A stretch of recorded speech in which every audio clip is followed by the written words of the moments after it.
창세기 15장입니다. 15장 1절로 7절. 오늘 읽을 말씀은 15, 16, 17장 되겠습니다. 15장 1절로 7절을 같이 봅니다. 이후에 여호와의 말씀이 환상 중에 아브라함에게 임하여 이르시되 아브라함아 두려워하지 말라. 나는 네 방패요 너의 지극히 큰 상급이니라. 아브라함이 이르되 주 여호와여 무엇을 내게 주시려 하나이까? 나는 자식이 없사오니 나의 상속자는 이 다메섹 사람 엘리에셀이니이다. 아브라함이 또 이르되 주께서 내게 씨를 주지 아니하셨으니 내 집에서 길린 자가 내 상속자가 될 것이니이다. 여호와의 말씀이 그에게 임하여 이르시되 그 사람이 네 상속자가 아니라 네 몸에서 날 자가 네 상속자가 되리라 하시고 그를 이끌고 밖으로 나가 이르시되 하늘을 우러러 무뼈를 셀 수 있나 보라. 또 그에게 이르시되 네 자손이 이와 같으리라. 아브라함이 여호와를 믿으니 여호와께서 이를 그의 의로 여기시고 또 그에게 이르시되 나는 이 땅을 네게 주고 소유를 삼게 하려고 너를 갈대아인의 우리에서 이끌어낸 여호와니라. 아멘. 자, 우리가 창세기를 보는 그 두 가지 안목은 크게 1장에서 11장까지를 원역사 해서 기원에 대한 역사로 할 수 있습니다. 첫 번째는 천지 창조, 그 다음에 인간의 타락, 그 다음에 홍수 심판, 그리고 바벨탑. 네 가지 사건이 원역사에 포함되고, 그 다음에 이제 12장부터 우리가 보고 있는 내용 포함해가지고 22장 마지막까지 50장까지 4대 족장, 이 족장사라고 그래. 족장에 대한 역사. 그러면 4대 족장이 나오니까 아브라함, 이삭, 야곱, 요셉, 이렇게 우선 크게 구비를 하는 그런 눈을 가지면 도움이 될 것입니다. 자, 이제 15장 1절에 보니까 이후에 그랬습니다. 이후에. 그러면 분명히 어떤 사건이 있었는데 그게 바로 시날왕, 또 엘라살 왕, 엘라 왕, 그리고 고임 왕, 이런 4대 왕이 롯이 살고 있던 소돔, 고모라, 또 아도마, 스보임 이 지역을 침략을 해가지고, 그래서 롯도 그 다음에 또 가족들 그리고 재물 다 약탈당했던 것입니다. 그래서 삼촌 되는 아브라함이 자기 조카 롯을 구하기 위해서 자기 집에 길려온 군사가 한 318명 된다고 그랬으니까 얼마나 거부였던가 하는 것을 알 수가 있습니다. 그리고 그 지역의 유지들과 합해가지고 이제 추격을 해서 상당히 먼 거리를 추격합니다. 지금 같으면 약 한 거의 500리 길이를 할 수 있는 먼 길을 추격해가지고, 그리고 저들이 안심하고 있을 때 기습작전을 펴서 사로잡힌 사람들 다 데려오고, 그 다음에 약탈당한 거 다 찾아옵니다. 그리고는 그 사람들 돌려주고 또 많은 노량물을 취했지만은 그걸 하나 자기가 취하지도 않고 오직 하나님만 바라보았습니다. 바로 이런 일 이후에 여호와의 말씀이 환상 중에 아브라함에게 임하여 말씀하시기를 아브라함아 두려워하지 말라. 나는 네 방패요 내 지극히 큰 상급이니라. 왜 이런 메시지를 줬겠어요? 두려워하지 말라고 하는 것은 지금 위에 당시 그 부족국가지만은 4개 부족국과 더불어서 기습작전을 펴서 사람을 다시 찾아오고 재물을 찾아오고 했으니 그들의 공격이 의당 예상이 되죠. 그러니까 두려운 마음도 생기는 것입니다. 그때 하나님은 두려워 마라. 내가 네 방패다. 내가 또 너의 지극히 큰 상급이다. 너는 그 싸움에서 많은 노량물을 하나도 네가 취하지 않았지만은 잘했다. 내가 너의 분기시고 너의 큰 상급이다. 이 오늘 주시는 이 말씀, 아브라함 대신에 여러 이름을 넣어서 종 하나 두려워하지 말라. 나는 네 방패고 너의 지극히 큰 상급이니라. 이 약속의 말씀이 응하게 되기를 예수 이름으로 축복합니다. 이런 약속의 말씀을 우리가 받을 때 아멘, 아멘으로 받는 게 참 좋습니다. 그때 아브라함이 말합니다. 주여, 제게 뭘 주겠습니까? 나는 자식이 없사오니 내 상속자는 이 다메섹 사람 엘리에셀이니이다. 자기 이제 종으로 상속자를 삼겠다는 그런 말이죠. 그때 하나님께서는 그가 네 상속자 될 수 없고 네 집에서 길린 자, 네 아내 사라의 몸에서 난 자가 네 상속자가 될 것이다. 그러면서 하나님께서 5절 말씀 보면은 아브라함을 이끌고 밖으로 나가서 하늘을 우르는 무뼈를 셀 수 있나 보라. 여러분, 하늘에, 밤하늘에, 맑은 밤하늘에 그 총총히 빛나는 별들을 보면서 네 자손이 이와 같으리라. 이게 이제 흔히 말하는 바라봄의 법칙이라 하는 말씀이기도 합니다. 그래서 우리도 뭔가 비전이라고 하는 것은 어떤 목표를 가지고 이루어질 그런 목표를 믿음으로 바라보는 이것이 비전인데, 믿음 안에서 필요하단 말이에요. 믿음은 바라는 것들의 실상이요 보지 못한 것들에 대한 증거라 말씀하지 않습니까? 하나님께서도 아브라함에게 현실적으로 불가능한 그런 상황에서 아니다, 보라, 하늘의 무별처럼 네 후손이 이와 같으리라, 이렇게 하나님이 보여주신 것도 알 수가 있습니다. 그때 아브라함은 전혀 자기 이성으로는 이해할 수 없고 믿을 수 없지만 하나님께서 말씀하시기 때문에 아멘 하고 믿었어요. 그래서 본문의 말씀은 6절에 봐요. 중요한 말씀입니다. 아브라함이 여호와를 어떻게 하니? 믿으니, 하나님의 존재를 믿고 약속을 믿으니 여호와께서 그의 의로 여기셨다. 의롭다, 이렇게 인정한 것입니다. 여러분, 어떻게 우리가 의롭다함을 얻습니까? 우리 행위가 아닙니다. 믿음으로, 하나님을 믿고 약속을 믿음으로 의롭다함을 얻게 되는 것을 알 수 있어요. 우리가 또 저기 야고보서에 가서 보면은 야고보는 말하기를 믿음으로만 아니다, 행함이 있어야 한다. 그런데 그것은 믿음을 부정하는 행함이 아니라 믿음이 있다면은 또한 그 믿음에 합당한 행함이 있어야 이 참된 믿음이다 하면서 아브라함을 소개하고 있습니다. 아브라함이 하나님을 믿고 약속을 믿음으로 의롭다함을 얻었지만은 그의 믿음은 철저한 순종이 수반되는 그의 참된 믿음이었다. 그것을 말씀하고 있죠. 그러면서 7절에 가서는 너를 갈대아 우리에서 이끌어낸 여호와다. 갈대아 우리의 원래 고향입니다. 이 그림에 보면 알겠습니다만 지금 이라크에 있는 그쪽에 원래 갈대아 우르가 있었지 않습니까? 아주 비옥한 땅이고 또 문명이 매우 발전한 그런 땅입니다. 거기에서 아버지 데라가, 우리가 어제 말씀 보았습니다마는 14장 14절에 아버지 어디야?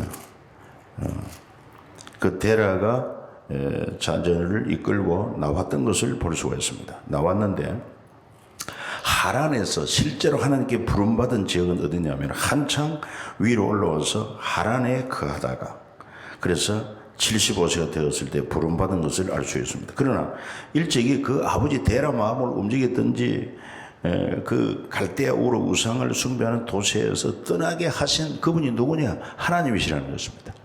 뭐 그때는 하나님을 알고 모르고 관계없이 그 마음에 이 땅에 살아서는 별로 배울 게 없다, 뭐 그런 마음이 들었던지, 그래서 하란으로 가야겠다는 그런 마음을 가지게 하신 분도 하나님이다 하는 것을 알 수 있습니다.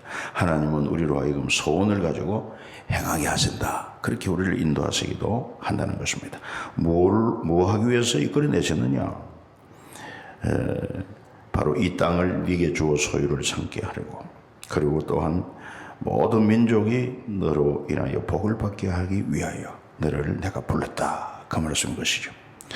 그래가지고 이제 아브라함이 내가 이 땅을 소유를 받을 것을 무엇으로 알겠습니까? 그렇게 했을 때 하나님이 아브라함에게 말씀하시기를 그 암소, 3년 된 암소, 3년 된 암염소, 3년 된 순양, 그리고 산비둘기, 쥐비둘기 새끼를 가져오되 짐승은 다 잡아서 절반을 쪼개고 새는 쪼개지 않도록 했습니다.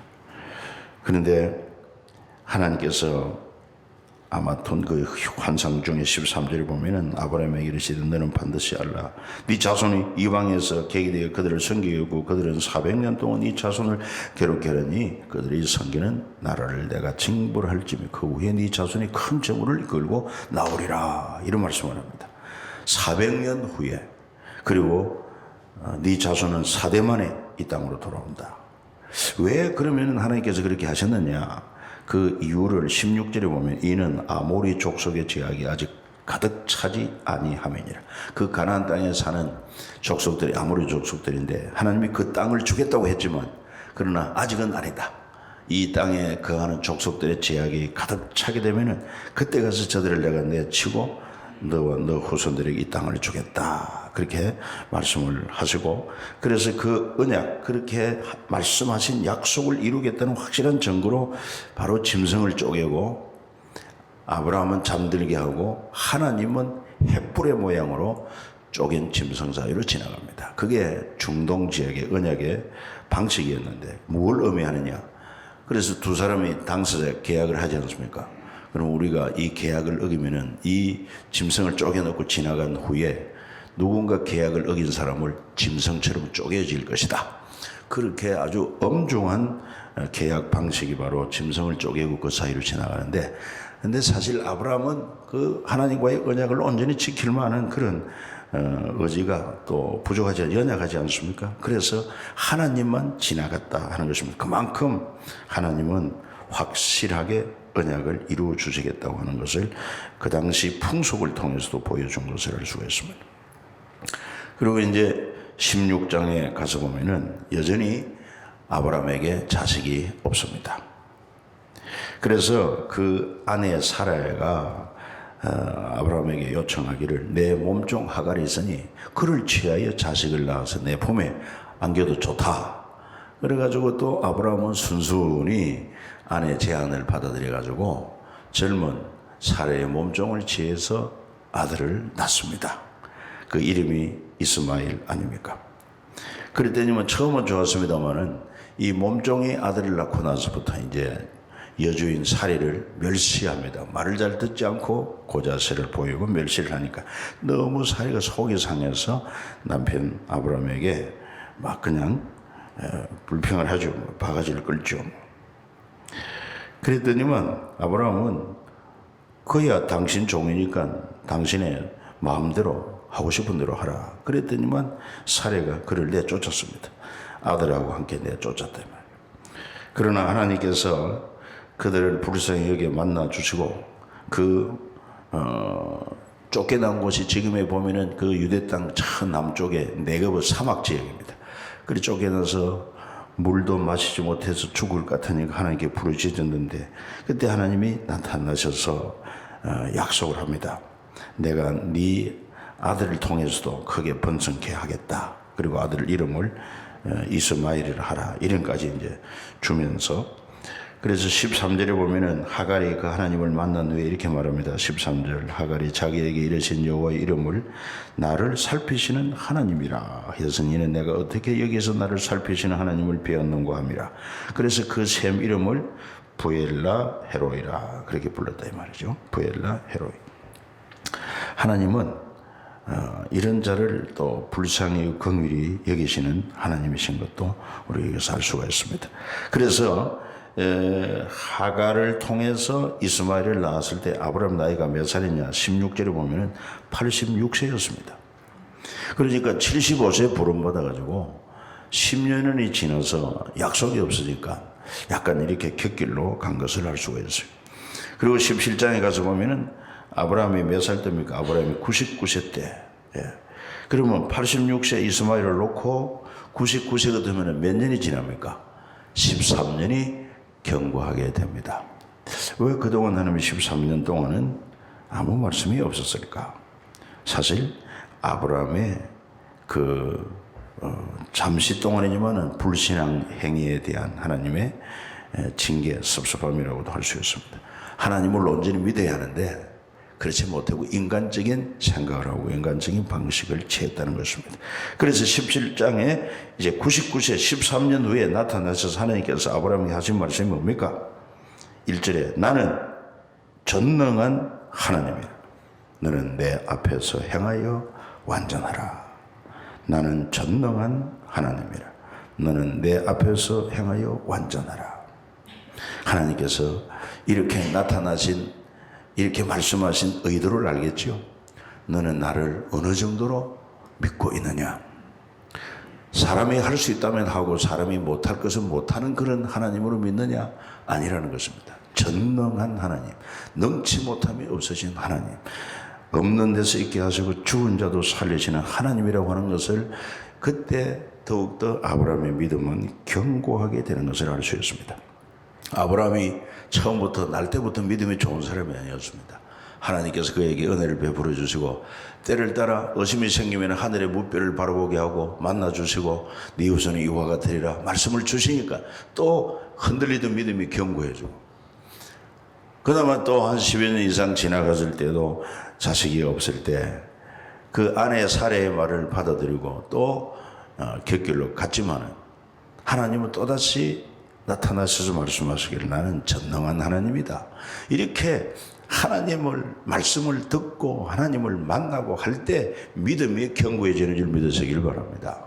지금 여러분들이 매일같이 새벽에 나와서 말씀 듣는 것이 지금 당장은 뭐가 뭔지 잘 모를지 모르겠지만 말씀 자체 능력이 있어요.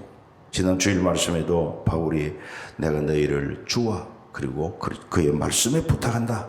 이 말씀이 너희를 넉넉히 든든히 세울 것이다 말씀한 것처럼, 믿음은 또 들음에서 난다고 한 것처럼 하나님 말씀을 들을 때 여러분들이 믿음이 자란다는 것입니다. 그냥 전혀 성경도 보지 않고 듣지도 않고 그런 사람이 한순간에 믿음의 용사가 되는 법이 없어요. 믿음으로 승리하는 법이 없어요. 일생 동안 매일 말씀을 영의 양식으로 삼고 말씀을 읽고 듣고 또 배우고 그리고는 묵상하고 순종함으로 여러분 믿음의 사람이 되시기를 주 예수 이름으로 축복합니다. 그래서 나는 전능한 하나님이다. 난 내 앞에서 행하여 완전하라. 하나님이 항상 계신다는 것입니다. 우리도 마찬가지입니다. 그래서 여호와의 목전에서 산다고 말하지 않습니까? 주님의 눈을 피할 사람이 없어요. 주님이 아예 우리와 함께 계신데, 그러니까 함께 계신 하나님을 알고 그 하나님 앞에서 믿음으로 행하라. 그리고 그 믿음의 완전한 자가 되라 이 말이죠. 그러니까 하나님을 믿고 약속을 믿는 믿음에 의심 섞이지 말고, 그리고 불안해하지 말고 너는 내 앞에서 완전하라. 오늘 우리에게 주는 저는 가장 중요한 메시지가 아닌가 생각을 해봅니다.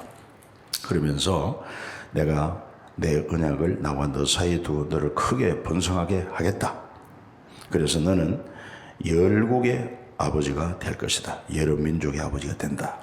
이제 이름을 바꾸어 줍니다. 5절에 가서 보면은 네 이름을 아브라함이라 하지 않고 아브라함이라 하라. 여러 민족의 아버지라는 뜻입니다. 그리고 내가 너를 심히 번성하게 하리니 내가 네게서 민족들이 나오고 왕들이 네게로부터 나오리라. 엄청난 약속이 아닐 수가 없습니다. 이렇게 하나님은 소위 세상 사람들이 말하는 것처럼 뻥치는 하나님이 아닙니다. 하나님 말씀은 전혀 불가능해 보여도 그 말씀은 하나도 땅에 떨어지는 법 없이 반드시 그대로 성취된다고 하는 것을 우리가 확신을 가져야 될 필요가 있어요.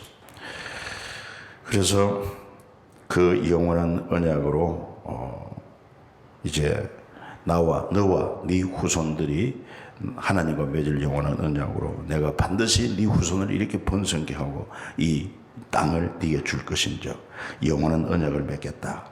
그 언약의 징표가 뭐냐? 내가 말한 것은 반드시 이루어지는데 너희도 나와 이 언약을 맺은 백성이라는 표로 11절에 10절부터 너희 중 남자는 다 할례를 받으라. 이것이 나와 너희와 너희 후손 사이에 지킬래 언약이니라. 너희는 포피를 베어라. 이것이 나와 너희 사이 언약의 표정이다. 이 할례라고 하는 것은 난지 8일 된 후에 사내 아이 그 고추 끝을 아주 연하디 연한 고추 끝을 이렇게 잘라내는 의식입니다. 이건 남자들만 행하게 했습니다. 그런데 이 미개한 아프리카라든지 이런 잘못된 나라에 가서는 여자들까지 그냥 이상한 할례를 행해가지고 엄청난 그 고통을 주고 그런 비인간적인 행위를 하는 것도 아마 전례가 되고 있는 줄 알고 있습니다. 뭐 쉽게 말해서 이거는 오늘의 우리 아이들 포경수술하는 것과 같은 것입니다. 왜 포경수술을 하게 되는지 뭐 그것도 건강상에 위생상에 좋다는 그런 이유도 밝히고 있는데, 아무튼 이것은 하나님의 백성이를 언약의 표로 그렇게 했고, 이것이 신약에 와서는 이제 세례의 형태로 바뀌게 되는 것을 우리는 알 수가 있습니다. 그리고 하나님은 또한 그 안에 사례를 살아라 하라. 역시 어미는 여러 민족의 어머니다 이런 말입니다. 여러 민족의 어머니가 된다는 것이죠. 그래서 17절에 보면은 아브라함이 엎드려 웃습니다. 100세 된 사람이 어찌 자식을 낳을까? 사라는 90세가 다 됐으니 어찌 출산하리요? 그랬을 때 아브라함이 여전히 말하기를 이스마엘이나 서자지만은 이스마엘은 하나님 앞에 살기를 원합니다. 했을 때 19절에 아니다 하면서 네 아내가 네게 아들을 낳으리니 너는 그 이름을 이삭이라는 이름까지 하나님이 지어줬습니다. 이삭이라는 이름의 뜻이 뭐였습니까? 웃음이라는 것입니다. 많은 사람이 웃고 너도 웃을 것이다. 왜? 전혀 아이를 낳을 수 없는 상황 가운데서 아이를 낳았으니 너는 기뻐서 웃을 것이고 다른 사람들은 기해서 웃을 것이다. 이삭이라는 이름을 주었고, 그래서 그와 내가 영원한 언약을 또한 세우리라. 족장이니까 아브라함, 이삭, 야곱, 요셉 이렇게 하나님이 언약을 계속 이어가는 것을 알 수 있습니다. 그때가 언제냐? 드디어 때가 왔습니다. 21절에 내년에 이 시기에 사라에게 날 이삭과 세우겠다 이렇게 말씀하신 것을 볼 수가 있습니다. 그래서 아브라함은 역시 하나님을 믿습니다. 그 하나님의 말씀을 믿습니다. 그리고는 즉시로 자기를 비롯해서 모든 남자들 전부 다 할례를 행하게 되는 것입니다. 그 이후로 이제 이삭이 나면서부터 난지 8일 만에 할례가 정착되는 것을 알 수가 있습니다. 여러분, 오늘도 말씀을 읽고 말씀 안에 사는 사람 꼭 승리할 수 있기를 바라고, 오늘 이렇게 새벽에 묵상한 내용, 이게 또 우리 홈페이지에 방송으로도 나오고 또 자료로도 올려 있으니까 참고하면서 아브라함이 받은 그 은혜, 특히 나는 전능한 하나님이다. 너는 내 앞에서 향하여 완전하라. 이 말씀으로 마음에 하나님 말씀으로 받고 믿음으로 견고하게 서서 이 2016년도 반드시 믿음으로 승리하는 한 해가 되어지기를 예수님의 이름으로 축복합니다. 기도 올리겠습니다.